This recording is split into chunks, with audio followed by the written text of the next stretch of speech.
Hello, kuya. Bunso. Hello. Bakit? Si mama po. Wala na. Ma'am? Bakit? Yung nanay ko po kasi wala na. O anong gusto mong gawin ko?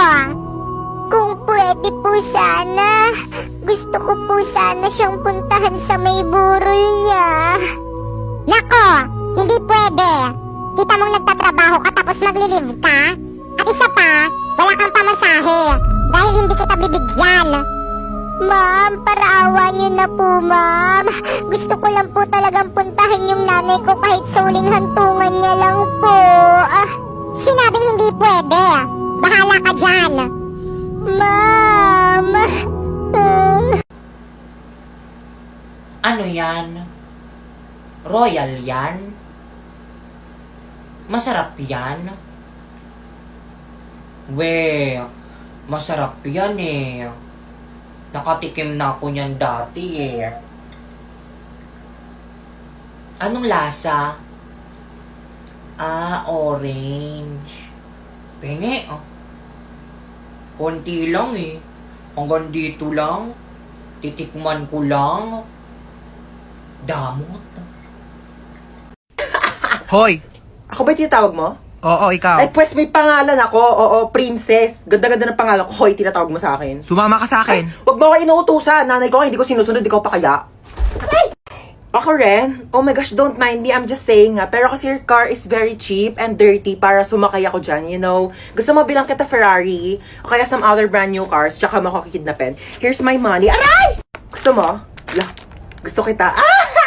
May jowa ka? Ay, kidnapper ka? Oo. Akala ko magdanakaw ka. Bakit? Ninakaw mo kasi yung puso ko. Pangat-pangat naman dito. Tapat mo nga sa akin aircon, ang init. Kainis. Hindi ko in-expect na makikidnap tayo ngayon, guys. E di sana nagdala ko ng maraming cash. Credit card lang dala ko ngayon eh. Like barya-barya, 1 million na lang yung laman. May jowa ka? Ay! Anyari kuya? Na-flat yung gulong? Yeah, parang ikaw.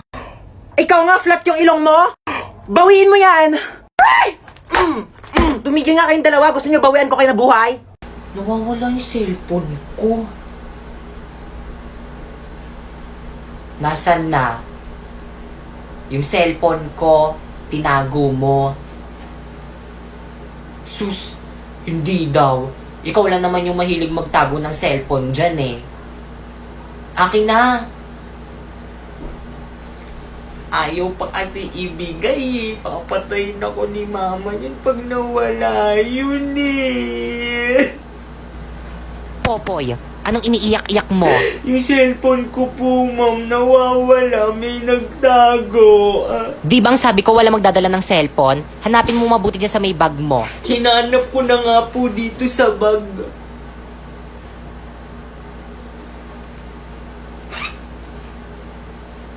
Besh, nakuha mo na yung card mo? Oo, Besh. Patingin mo? O sige, basta patingin na rin ng card mo. O sige, Wow naman, Besh, puro line up 90 ka. Sana all matataas ang grade. Anong mataas? Ang baba ko kaya. Huwag ka nang pahambol. Pahambol ka pe. Keep it up, Besh. Hay naku, palibhasa sip-sip sa mga teacher kaya ang tataas ng mga grades. Mas matalino pa rin ako sa'yo, Besh.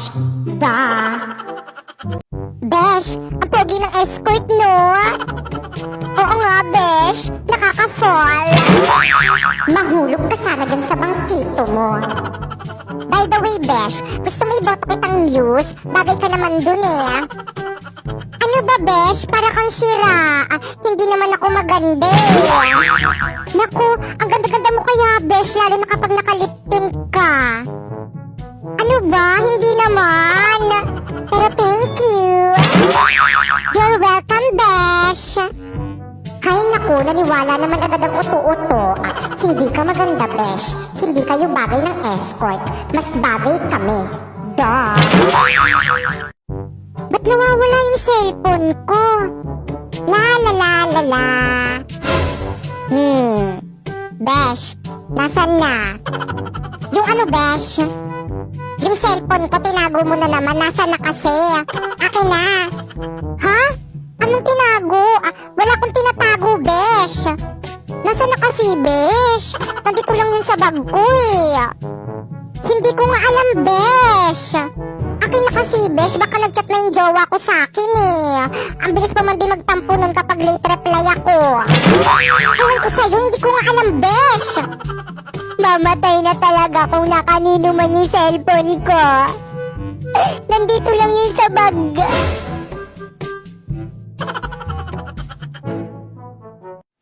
OMG, nasan ako? Nandito ka sa impyerno, besh. Hala, anong ginagawa ko dito? Wala naman akong ginagawang masama ah. Anong wala? Naalala mo yung kaklase mong tinusok mo ng lapis sa ulo? Hala, siya naman yung nauna eh. Naalala mo rin yung picture mo ninakawan mo ng ballpen. Ipaubos na naman yung tinta nun eh. Ang dami mo namang palusot. Ewan ko lang kung makalusot ka pa dito. Naalala mo yung pinindot mong fire alarm sa school nyo. Tinry ko lang naman kung nagani. By the way, tagakilan mo yung bakasyon ko dito. Dito ka natitira. Paano ako titira dito? Eh wala namang bahay dito. Di man lang kayo nagtayo ng rent for house. OMG, exam na pala bukas. Wala pa akong pambayad. Ako nang bahala sa exam mo. Anong kapalit? Wala. Mag-aral ka lang ng mabuti. Namahalin ako. Swerte mo kung mapagbibigyan.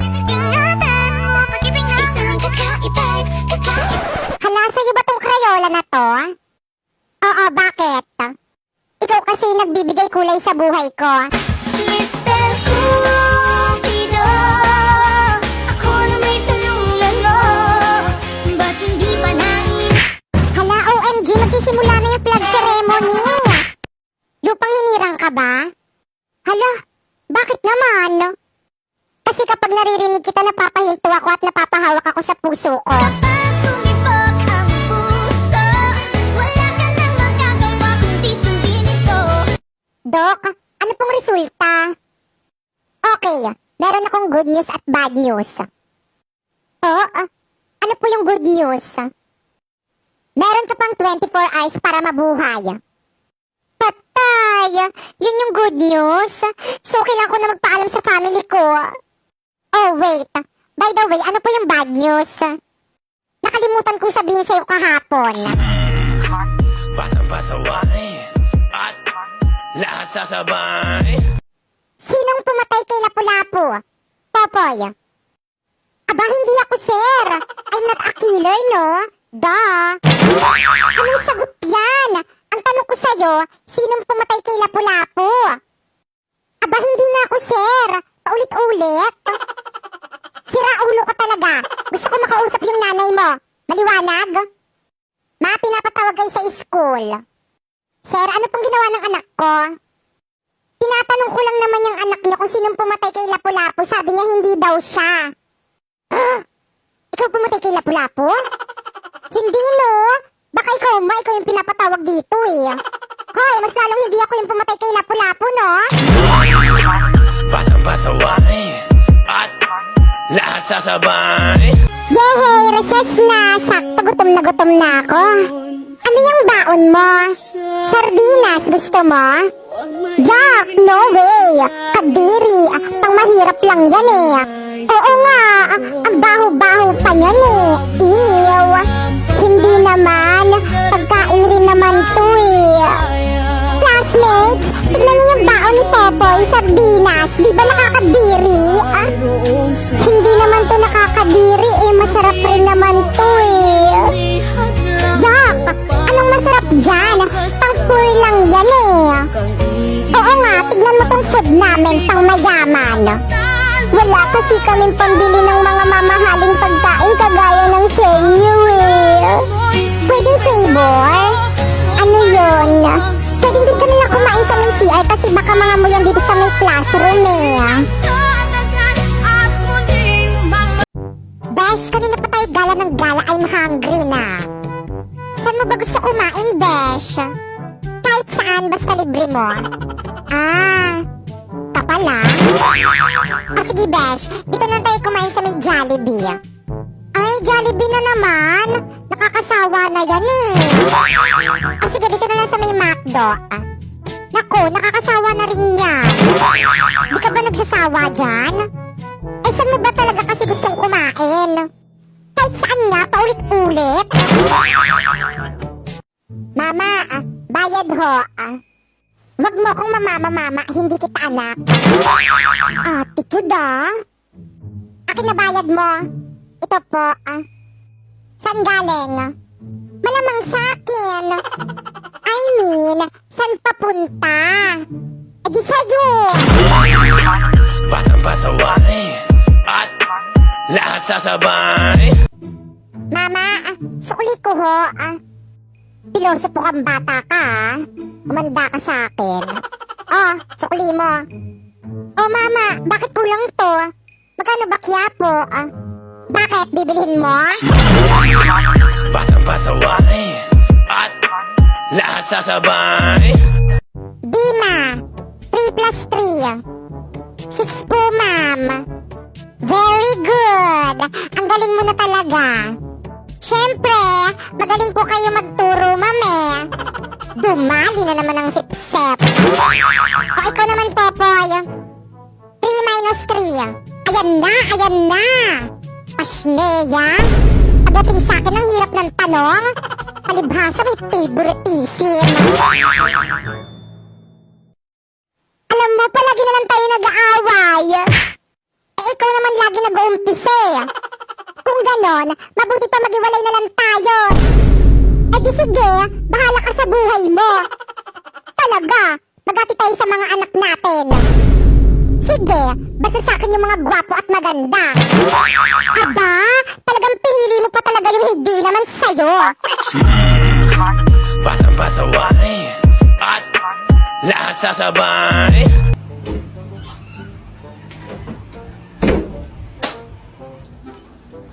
Napakadamot. O anak, nandiyan ka na pala. O bakit nakasimangot ka? Ayusin mo nga yung mukha mo, nakakairitang tignan. Paano ba naman kasi, ma? Yung kaklasiko, napakadamot. Aba, ano ba ginawa sa'yo ng kaklase mo? Paano ba naman kasi, hindi niya ako in-invite sa may burol ng mama niya. Hindi tuloy ako nakakain ng biskuit, ng candy, at hindi rin ako nakainom ng sesto. Favorite ko pa man din yun. Ay, oo nga, ang damot nga niyang kaklase mo. Oo nga, ama. Di bale, kapag nakita ko yan, kakausapin ko yan. Hindi ko rin siya i-invite sa may burol mo, ma. Para hindi siya makakain ng mga handa natin. OMG, excited na ako sa may burol mo, ma. Ay, walang yak. Ah!